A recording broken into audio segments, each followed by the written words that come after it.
আপনারা সবাই আল্লামা দেলোয়ার হোসেন সাইদি হুজুরের নাম শুনেছেন না? আপনাদের কলিজার টুকরো আমি জানি, মুরব্বীদের কলিজা তিনি আমি জানি। উনি খুলনায় মাহফিল করতেন প্রতি বছর।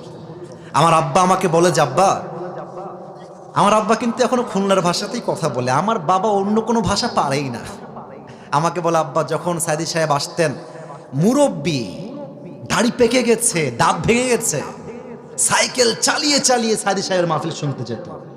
আমার আব্বা নিজে না খেয়ে সাইকেল চালিয়ে যেতেন। কাকে বলে কোরআন, কাকে বলে ভালোবাসা, এটা সর্বপ্রথম আমরা আল্লামা দেলোয়ার হোসেন সাইদি হুজুর থেকে শিখেছি যুবক ভাইরা।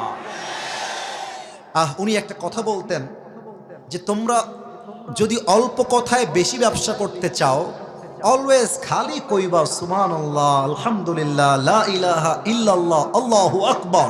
যে যত জিকির করবে জান্নাতে তার জন্য বিশাল লম্বা লম্বা গাছ তৈরি হয়ে যাবে।